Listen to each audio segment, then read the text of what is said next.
1장 8절 말씀입니다. 한 절입니다. 우리 이현미 권사님 봉독해 주시겠습니다. 오직 성령이 너희에게 임하시면 너희가 권능을 받고 예루살렘과 온 유대와 사마리아와 땅끝까지 이르러 내 증인이 되리라 하시니라. 아멘. 네, 우리 같이 한 번 더 읽겠습니다. 시작. 오직 성령이 너희에게 임하시면 너희가 권능을 받고 예루살렘과 온 유대와 사마리아 땅끝까지 이르러 내 증인이 되리라 하시니라. 아멘. 네, 앞뒤 좌우로 주 안에서 사랑합니다. 우리 한번 인사하겠습니다. 주 안에서 사랑합니다. 네, 반갑습니다. 네, 사랑합니다. 또 이렇게 말합니다. 성령 충만합시다. 시작. 성령 충만합시다. 네, 성령 충만합시다. 성령 충만이 해답입니다. 우리 예수님께서 우리에게 약속하신 것이 성령이기 때문에 매번 성령의 충만함을 받기를 소원해야 합니다. 마음속으로 성령 충만하게 해 주시옵소서. 성령 충만하게 해 주시옵소서. 이 마음을 가지고 우리가 살아가길 원합니다. 어제는 빌리그레암 목사 한국 전도대 50주년 기념 행사가 있었습니다. 지난 1973년에 대규모 전도대회가 있었습니다. 여의도 광장을 가득 메워서 334만 명 정도가 가득 차 있었습니다. 이번 행사를 위해 한국을 방문한 빌리그레암 목사의 장남 프랭클린 그레이엄 목사는 지금 여러분에게 가장 귀한 것이 무엇입니까?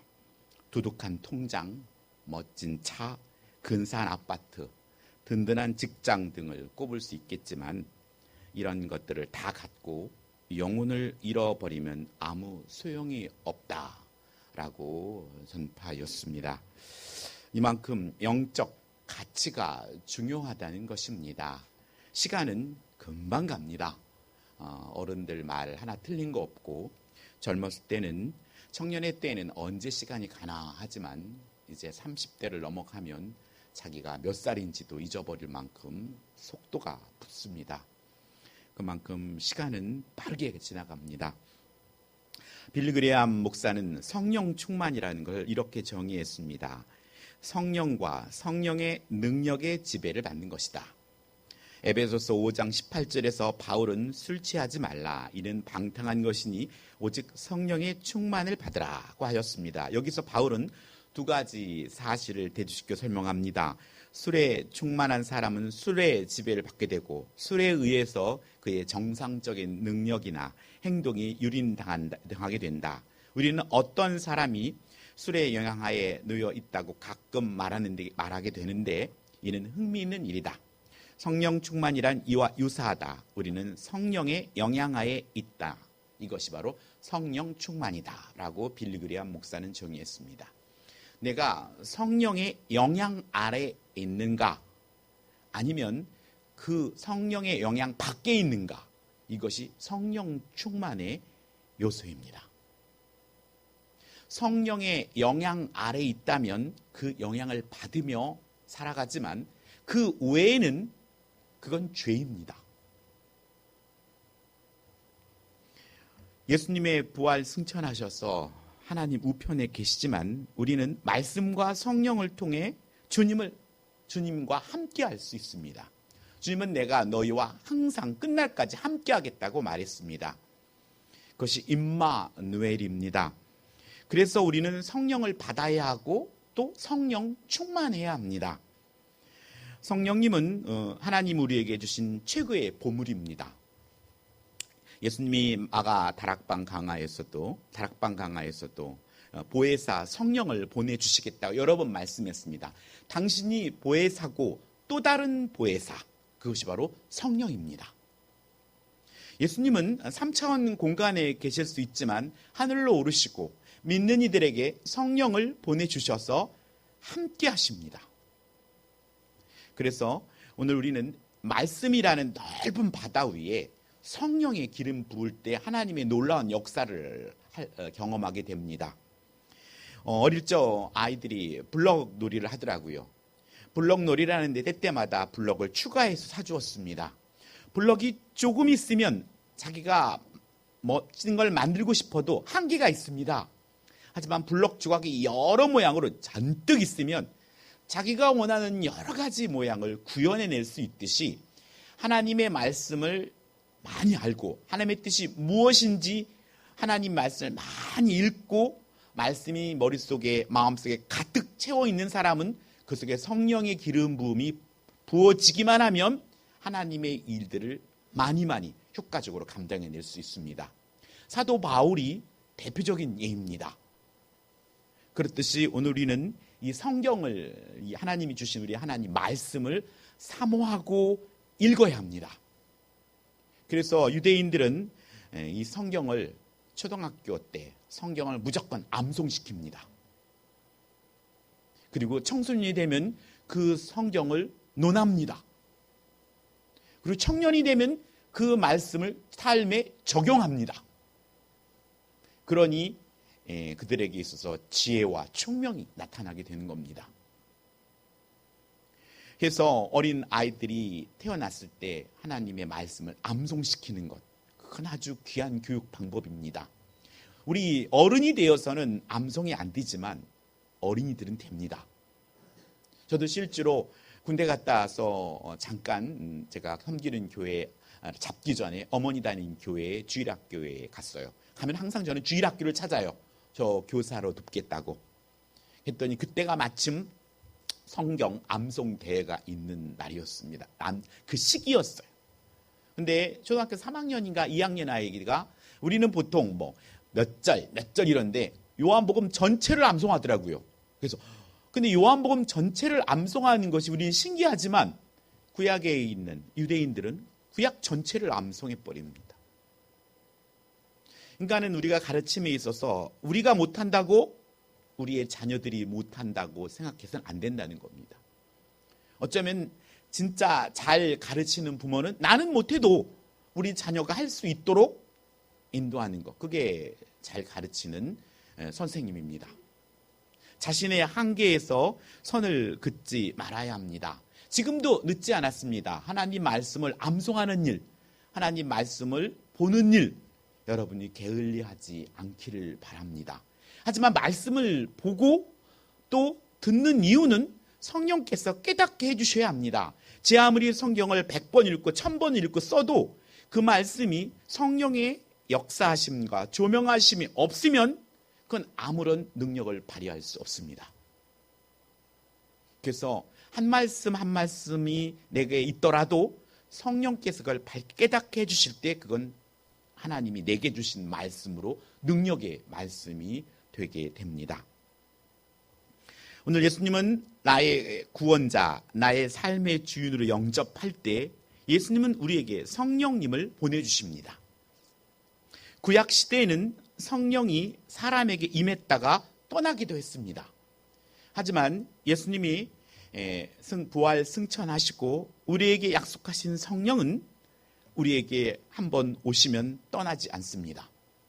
하지만 데살로니가전서 5장 19절에 보면 성령을 소멸치 말라라고 기록합니다.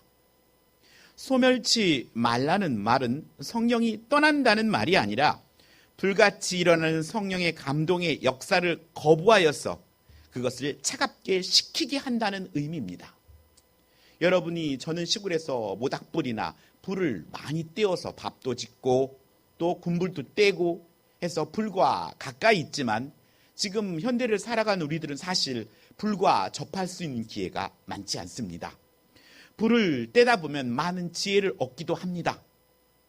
불을 피우다 보면 눈물을 쪽 빼면서 불어대고 불이 붙어야 하고 불이 잘 붙는 게 있고 안 붙는 게 있고 그리고 밥을 안 칠 때는 불을 좀 빼서 또 밥을 어느 정도 이렇게 안 치고 이렇게 이 불을 조절을 잘해야 음식을 잘 하듯이 나무들이 모여 있으면 불이 활활 타오르고 나무를 헤쳐놔 버리면 불이 꺼져 버립니다. 이렇듯이 우리 각자는 어쩌면 재건남스럽게 하나의 이 불쏘시개 나무처럼 함께 모여 있을 때 큰 불을 낼 수 있습니다. 함께 금요기도에 나올 때 많은 영혼들이 함께 나오면 그 불은 더 활발한 뜨거운 역사를 경험하게 됩니다. 혼자 기도하는 것보다 둘이보다 셋이 이렇게 하나님과 함께할 때 그 성령의 역사들은 뜨겁게 나타나는 것을 경험하게 됩니다. 성령께서 우리 마음에 행동하도록 마음을 주실 때 우리가 그 뜻을 고의적으로 거부하거나 그리고 그것보다 하나님이 주신 마음보다 다른 것을 선택했을 때 우리는 성령이 주시는 마음을 소멸시키는 것입니다. 순종하지 않으면 그 감동은 식어질 수 있다는 것입니다. 그래서 이 이유는 성령은 인격적인 분이기 때문에 우리의 순종을 강요하지 않습니다. 성령은 지금도 예수님을 통해서 하늘에서 비같이 내립니다. 예수님을 나의 구주로 영접하는 자들에게 그 성령이 임하게 됐고 임한 사람들에게는 성령의 충만함을 받을 수 있습니다. 하지만 이 성령님은 내가 사모함으로 간구할 때 내 안에 충만을 이룰 수가 있습니다. 그게 인격적인 하나님입니다. 여러분들도 누구에게 강요받는 것이 싫지 않습니까? 억지로 시키는 것이 싫지 않습니까? 내가 스스로 결정하고 결단하고 할 때 그것이 바로 하나님이 우리에게 주신 자유함이고 그것이 바로 인격적인 하나님입니다. 하지만 인격적인 하나님을 온전히 만나기 위해서는 우리 스스로가 우리가 마음 문을 열어야 합니다. 하나님이 우리의 마음의 문의 삿대를 뚫고 들어가지 않습니다. 여러분이 스스로 마음 문을 열고 영접해야 합니다. 받아들여야 합니다. 이렇듯 성령이 내 안에 오셨는지 안 오셨는지 우리는 알 수 있는 방법 중 하나는 내 마음속에서 내가 부모님이다. 사람들의 의식하지 않고 그들을 의식하며 행동하기보다 하나님을 의식하며 행동한다는 것은 내 안에 성령이 오셨다는 증거입니다. 회사에 있을 때 제가 대기업에 있었을 때 대전 엑스포에서 근무한 적이 있습니다. 한 달 동안 떨어져서 교회도 갈 수 없었고 그리고 그곳에서 극동방송을 들으면서 한 달 동안을 지냈습니다.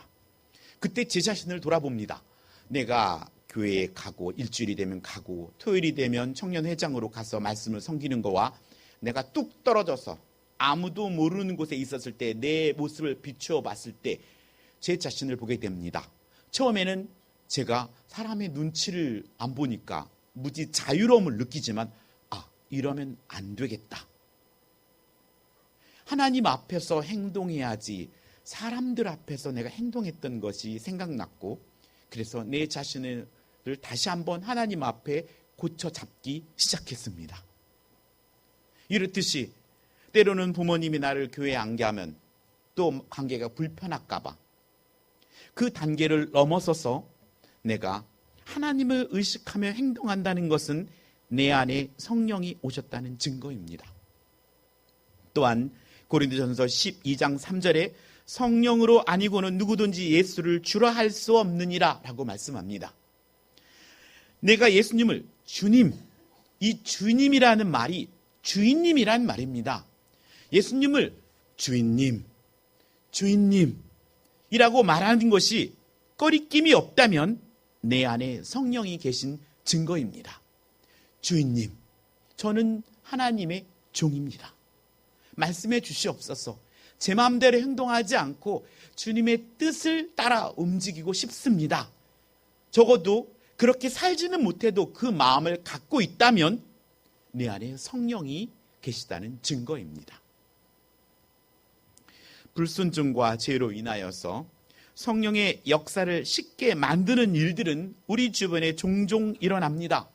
예를 들어 성령께서 예배에 참석하려는 마음을 주셨는데 가지 않거나 어려운 사람을 돕도록 감동하실 때 일부러 못 본 채 하고 지나가거나 때로는 성령께서 전도할 마음을 주셨는데 순종치 않거나 거룩하기를 원하는 성령의 뜻을 알고도 음란한 행동을 하거나 또한 정직하기를 원하는 성령의 뜻을 알고도 거짓말을 하는 등의 일을 할 때 하나님의 주셨던 이 감동의 불길이 식어진다는 것입니다. 불이 활활 타오를 때 물을 한번 끼얹어 보십시오. 불은 식어집니다. 연기를 내며 식어집니다. 이렇게 성령의 역사들이 식어질 때 우리는 하나님이 기뻐하는 일들을 이루어낼 수 없습니다. 사도 바울은 성도들이 성령을 쫓아 행할 수도 있고 그것을 거부하고 정욕을 쫓아 행할 수도 있다고 말합니다. 바울은 우리가 정욕을 쫓아 살면 육체의 열매를 맺는다고 말하고 성령을 쫓아 살면 성령의 열매를 맺는다고 말합니다. 그러니 내 삶에 내가 성령을 쫓아 사는지 성령을 쫓아 살지 않는지는 열매를 보면 알 수 있습니다. 각종 나무들의 열매, 과일들의 이름은 과일의 이름을 땁니다. 사과가 열리면 그건 사과나무고 배가 열리면 그건 배나무입니다. 이렇듯이 오늘 우리들의 삶의 육체의 열매를 성경에는 음행, 더러움, 방탕, 우상숭배, 마술과 또 원수 맺는 것, 다툼과 시기와 화내는 것, 그리고 끼리끼리 당파심과 그리고 화평이 아니라 분열하는 것, 이단과 질투와 술주정과 흥청대며 먹고 마시는 것들을 육체의 열매라고 정의합니다. 우리들의 삶에 이 열매가 있다면 우리는 속히 회개하고 성령을 따라 성령의 열매를 맺기를 사모해야 합니다. 내가 육체의 열매를 맺고 있다면 그거는 하나님 편에 서지 않고 악한 영의 편에 서 있고 악한 영의 도구가 되고 있다는 증거이기 때문입니다. 성경은 성령의 9가지 열매에 대해서 말합니다. 내가 사랑하고 기뻐하고 평안하며 또 인내하며 그리고 사람들에게 친절하고 그리고 선을 쫓아 선을 행하고 그리고 신실함으로 사람들과의 약속, 하나님과의 약속을 온전히 지키려고 애쓰는가, 그리고 온유하게 생활하는가, 그리고 절제하는가. 이것이 바로 성령의 열매라고 말합니다. 여러분의 삶에 이 성령의 열매들이 맺히고 있다면 여러분은 분명 성령을 따라 살아가는 사람들입니다. 성도들이 예수님을 믿은 후에 성령을 쫓아 살면 성령의 감동과 역사는 더욱 강해지게 됩니다. 하지만 성령을 쫓아 행하지 않고 성령이 주시는 감동들을 소멸하게 될 때 우리는 더욱더 성령과 멀어지고 그래서 성령의 역시 식어져 버리면 육신의 열매를 맺게 된다는 것입니다. 그래서 오늘 우리는 성령 충만함을 받아야 합니다. 사랑하는 성도 여러분, 우리가 교회를 얼마나 오래 다녔는지 또 우리의 직분이 무엇이고 성경을 많이 알지 못해도 우리가 놓치지 말아야 할 것은 오직 성령 충만입니다. 성령 충만. 내가 배우지 못했어도 성경을 조금밖에 몰라도 하나님의 마음만 알면 됩니다. 이제 모르는 건 알아가면 되는 거니까. 제가 주일학교 교사를 1991년부터 시작했습니다. 그때 교회에서 여름 성경학교 강습회가 있었습니다. 교회 바깥에서. 그래서 해화동에 있는 교회 이름은 생각 안 나는데 그때 군 1등병이었던 것 같아요. 1등병을 가지고 바깥에서 여름 성경 강습회를 참석하게 되었습니다. 그때 저는 성경에 대해서 많이 알지 못했습니다. 그런데 강습하는 목사님이었던지 사모님이었던지 앞에서 말씀하시는 것이 제 마음에 박혔습니다. 당신이 교사를 하고 싶다면 성경을 90% 알고 있어도 아이들을 사랑하는 마음이 10%밖에 없다면 교사 자격이 없다. 하지만 당신이 아이들을 사랑하고 하는 마음이 90% 있고 성경을 10%, 1%만 알아도 당신은 자격이 있다. 저는 그때 도전을 받았고 그래서 나는 교사 자격이 있구나 하고 아이들을 가르치는 일들을 쉬지 않았습니다.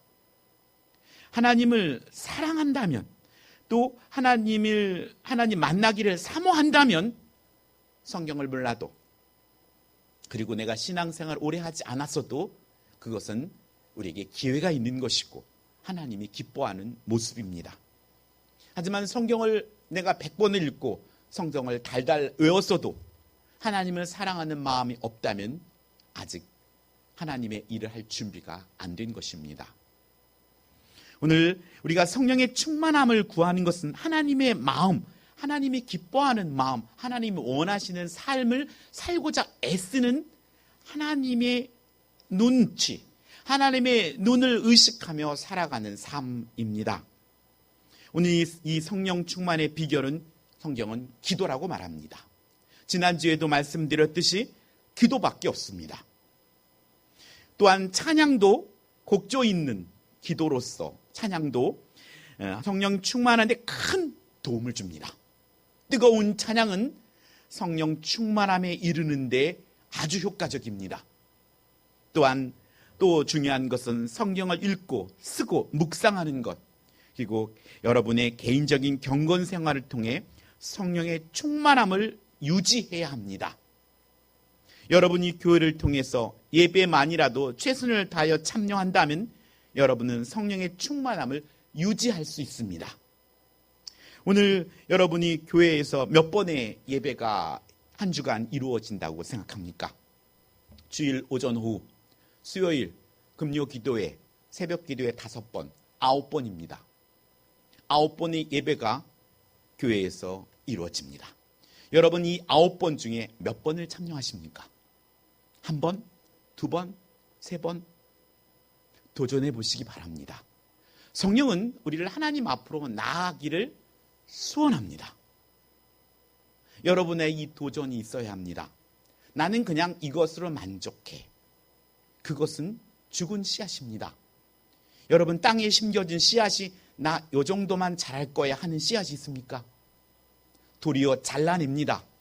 너무 자라서 치고 가지를 칩니다. 이렇듯이 하나님은 오늘 우리로 하여금 생육하고 번성하여 땅에 충만하라고 말합니다. 나무는 모든 식물들은 어떻게 쓰든지 번성하고 번식하기 위해서 애를 씁니다. 저 콘크리트 사이에 작게 풀 씨앗이 떨어져서 꽃이 피는 것을 보면 참으로도 오묘합니다. 어떻게 저 씨앗이 저 조금밖에 없는 흙 속에 뿌리를 내리고 저 꽃을 피운단 말인가. 이렇듯이 오늘 생명은 그렇게 자라게 되어 있습니다. 그러니 우리 안에 성령이 심겨져 생명의 씨앗이 심겨졌다면 그렇게 자라는 것입니다. 그런데 그것이 자라지 않는다는 건 어쩌면 성령, 예수님을 나의 구주로 온전히 받아들이지 못하고 성령의 씨앗이 내 안에 심겨지지 않았거나 성령에 충만하지 않은 상태임을 이야기하고 있습니다. 타락한 세상에서 우리가 승리하며 살아가기 위해서는 성령을 받아야 하고 성령 충만해야 합니다. 성령님이 내 인생의 유일한 소원이고 내 인생의 최고이고 전부가 되기를 축원합니다. 그가 하는 일이 그의 정체성입니다. 여러분이 하나님의 일을 하고 계시다면 천국 백성입니다. 내가 직장에서 어떠한 일을 하든 그것을 하나님을 의식하고 한다면 그건 하나님의 일입니다. 가정에서 자녀들과 또 남편과 아내가 부모님을 섬겨나가며 하나님의 그 뜻 안에서 행하면 그건 하나님의 일입니다. 내가 공부를 하고 회사에 가서 사업을 하고 또 사람을 만나고 이 모든 것이 하나님의 뜻 안에서 한다면 그건 하나님의 일입니다. 열심히 최선을 다하여서 해야 합니다. 놀 때도 정말 땀을 흘리며 열심히 놀아야 하고 일할 때도 최선을 다하여 일해야 합니다. 하나님 뜻 안에서 성령의 영향 아래서 한다면 그건 하나님의 일입니다. 하나님의 일은 하지만 아무나 하는 것이 아니라 하나님의 영인 성령을 받아야 할 수 있습니다.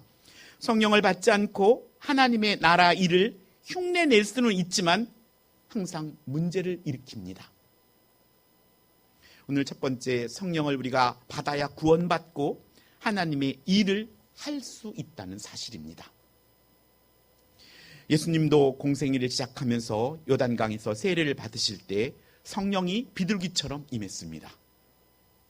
비둘기와 관련된 또 다른 상징은 창세기 6장 8장에 홍수와 노아의 방주에 관한 이야기에 나옵니다.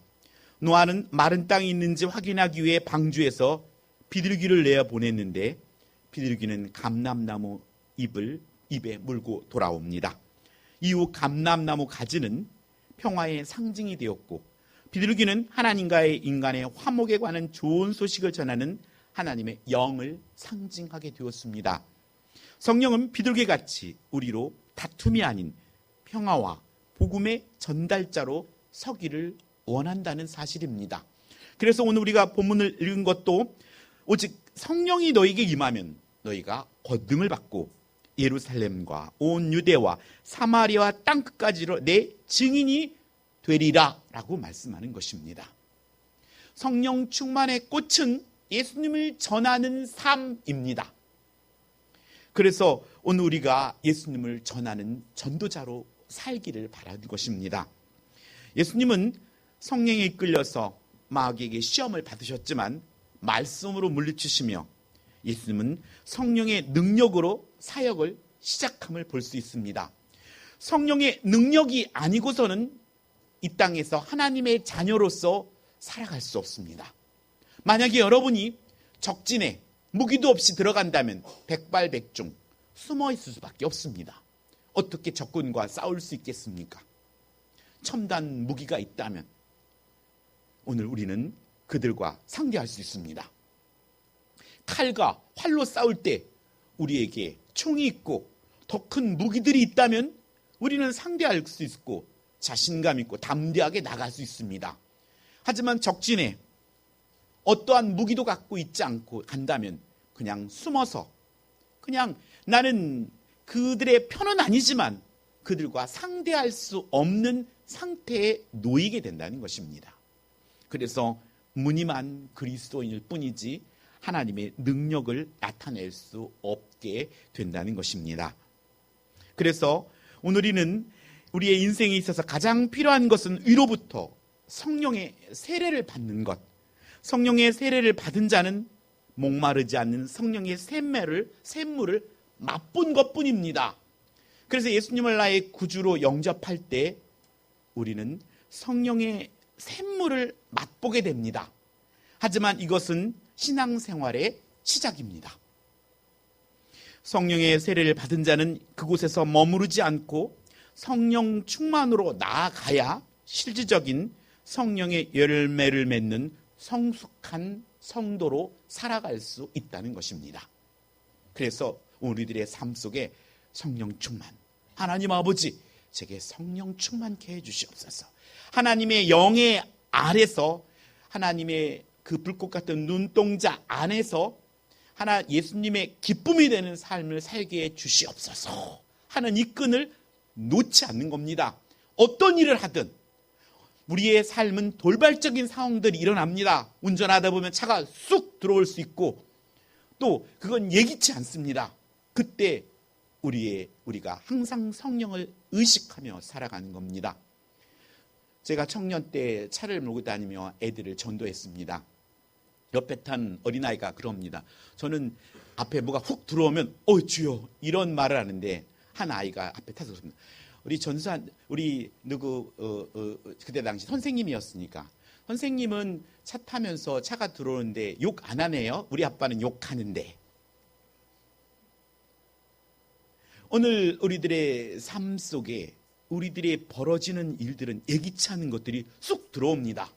아내가, 남편이, 자녀가 내가 생각한 대로 말하지 않고 다른 행동을 할 때 그때 우리는 욱하니 올라올 때가 있습니다. 하지만 그걸 절제할 수 있는 것이 성령입니다. 내 생각대로 올라오는 대로 다 쏟아낸다면 그건 육에 따라 살아가는 것입니다. 성령의 열매는 우리에게 그렇게 어떠한 거룩한 성품이 우리에게 나타나게 됩니다. 그래서 거룩한 습관들이 우리 몸에 배어져야 합니다. 그건 여러 기간 동안, 오랜 시간 동안 그렇게 습관화되지 아니하면 또 실수를 하게 됩니다. 성령이 아니고는 하나님의 일을 할 수 없습니다. 오늘 고린도전서 2장 10절로 12절에는 오직 하나님이 성령으로 이것을 우리에게 보이셨으니 성령은 모든 것 곧 하나님의 깊은 것까지 통달하시느니라. 사람의 일을 사람의 속에 있는 영 외에 누가 알리오? 이와 같이 하나님의 일도 하나님의 영 외에는 아무도 알지 못하느니라. 우리가 세상의 영을 받지 아니하고 오직 하나님으로부터 온 영을 받았으니 이는 우리로 하여금 하나님께서 우리에게 은혜로 주신 것들을 알게 하려 하심이라. 오늘 성령이 알게 하시지 않고 깨닫게 해주지 않으면 하나님의 일을 할 수가 없습니다. 하나님의 일을 사람의 방법으로 하는 겁니다. 직장에 들어갔을 때 위에 상사가 있고 선임이 있고 그 상사의 지시를 받아 그 안에서 일을 해야지 그거와 상관없이 열심히 내가 일을 하면 그 일은 올바르지 않습니다. 그렇듯이 오늘 우리는 성령의 사람, 하나님의 사람으로서 하나님이 뜻하신 것이 무엇인지를 우리가 들어야 하고 깨달아야 한다는 사실입니다.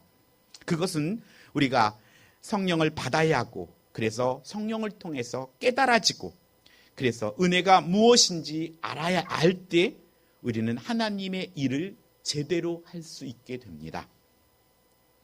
해서 오늘 우리가 무조건 열심히 일해도 주인과 상관없는 일은 모래 위에 집을 짓는 것과 같습니다. 그냥 어떠한 교회라는 것은 이 건물이 아니고 예수님을 믿는 사람들의 모임이며 우리가 조직을 갖추어서 하나님의 일을 효과적으로 할 때 그 질서 안에서 순복하고 또 위에 어떠한 결정과 이것을 따르는 것, 이것이 바로 질서입니다. 하지만 그 질서와 결정안과 상관없이 내 마음대로 행동한다면 그 조직은 엉망이 되고 말 것입니다.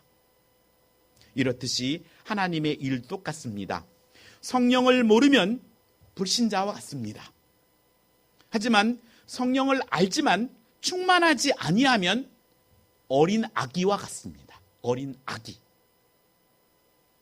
아기는 부모의 도움 없이는 먹는 것도 치우는 것도 아무것도 할 수 없습니다. 그냥 빽빽 울어대기만 합니다. 이것 주세요. 저것 주세요. 싸고 울고 배고파서 울고 이렇게 어린아이에 머무를 수밖에 없습니다. 성령은 구해야 받습니다.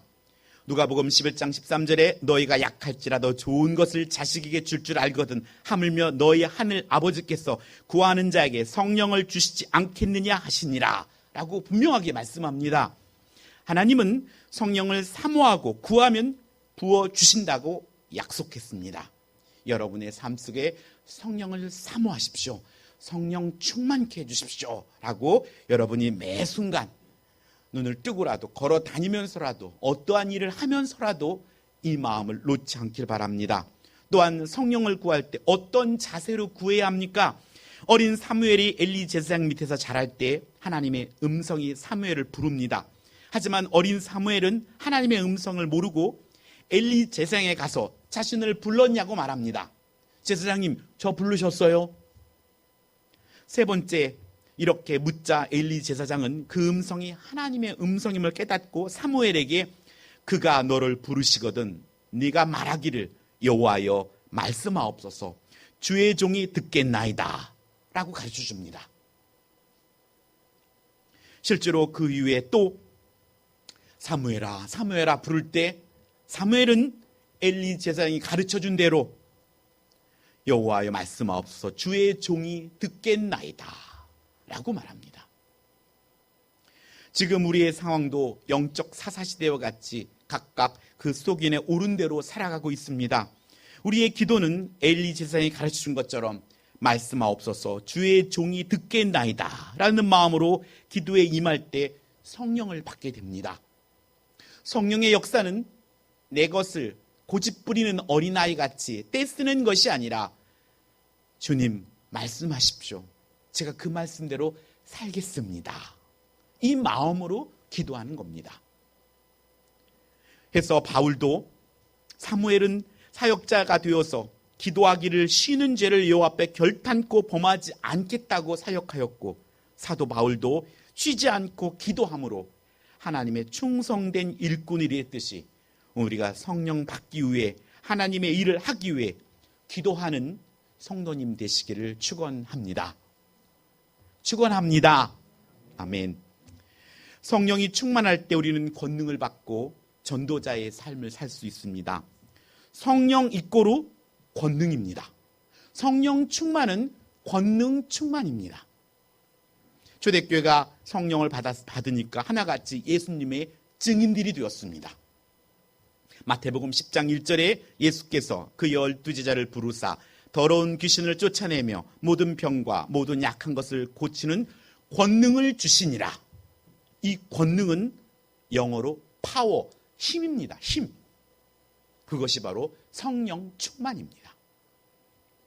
성령의 임재에 민감하게 반응하면 할수록 더욱 강력하게 성령의 임재와 역사를 느끼며 사역할 수 있습니다. 여러분이 최근에 우크라이나와 러시아의 전쟁을 보면서 첨단 무기들을 보게 됩니다. 현대의 무기는 목표물을 정확하게 정밀 타격하는 것입니다. 몸에 암세포를 죽일 때도 정확하게 약을 넣어서 정확하게 암세포만 정확하게 죽여야지 다른 주변의 세포들까지도 함께 다치게 하면 그건 안 됩니다. 예수님은 밭에 알곡 중에 가라지가 자랄 때 그것을 뽑자는 제안에 가라지를 뽑다가 알곡도 다칠까 염려하는 분이 하나님입니다. 오늘 그렇게 하나님은 우리 자녀들을 아낍니다. 지금의 평안은 믿는 하나님의 자녀 때문이라는 사실을 믿어야 합니다. 내가 하나님 앞에 바로 설 때 우리의 가정과 나와 관계된 이들이 하나님의 복을 누릴 수 있는 기회가 주어진다는 사실입니다. 우리가 하나님 앞에 바로 설 때 세상은 하나님의 긍휼하심을 입게 됩니다. 성령 충만할 때 우리는 영적 분별력으로 사역할 수 있습니다. 더러운 귀신의 역사인지 질병과 약한 것 때문인지 우리는 영적으로 바르게 분별하여서 그 목표물을 정확하게 타격해야 승리할 수 있습니다. 이것이 바로 성령의 권능입니다. 하나님의 일을 한다 하면서 다른 사람들을 다치게 하고 상처를 주면 안 됩니다. 그래서 성령에 충만하면 더욱더 세밀하고 섬세하여서 하나님의 일을 효과적으로 감당할 수 있는 것이 바로 성령의 역사입니다. 성령의 권능을 받으면 내 인생이 아름답게 변화가 시작됩니다. 교회에 성령이 임하면 강력하게 새로운 역사들이 일어납니다.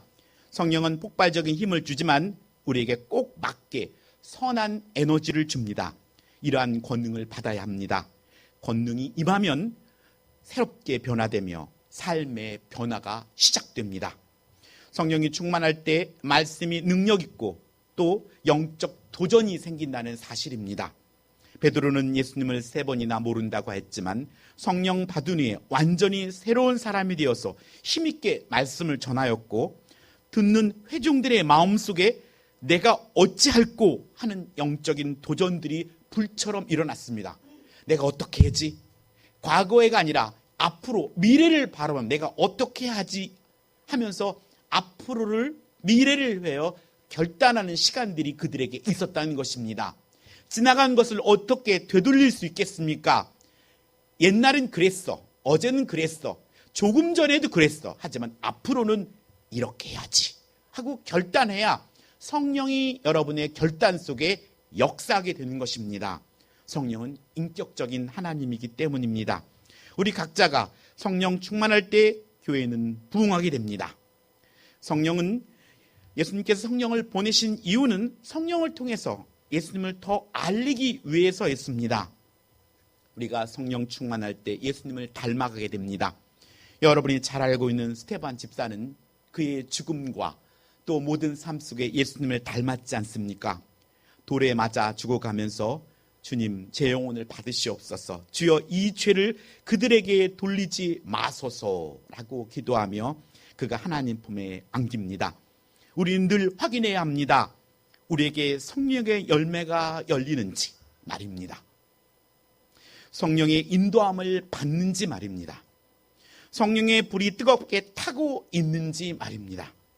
에베소 4장 29절 30절은 무릇 더러운 말은 너 입 밖에 내지도 말고 오직 덕을 세우는 데 소용되는 대로 선한 말을 하여 듣는 자에게 은혜를 끼치게 하라. 하나님의 성령을 근심하게 하지 말라. 그 안에서 너희가 구원의 날까지 인치심을 받았느니라 라고 말씀합니다. 우리는 구원의 날까지 성령을 근심하게 하지 말아야 합니다. 때로는 부모님을 근심하게 했다면 얼른 전화하든지 찾아가서 죄송합니다 어머니, 죄송합니다 아빠, 다시는 안 그럴게요, 이렇게 돌이키면 되는 겁니다. 이렇듯이 오늘 우리가 성령, 하나님이 원하시는 영 밖에 있었다면 빨리 돌아가면 되는 것입니다. 하여 우리는 기도를 통해 권능을 받으면 예수님을 전하는 증인의 삶을 살게 됩니다. 오로지 기도에 쓰무쓸 때 강력한 성령이 임하게 됩니다. 오로지 기도하는 것이 우선입니다. 교회는 만민의 기도하는 집이라고 말씀했습니다. 여러분의 집이, 또 여러분이 무릎 꿇은 그곳, 하나님을 찾는 그곳, 그것이 기도의 처소가 됩니다. 교회는 강력한 기도의 소리가 있어야 합니다. 그 기도를 통하여 여러분의 가정이, 또 직장과 사업장이 하나님의 놀라운 역사가 이루어지기를 예수님의 이름으로 축복합니다.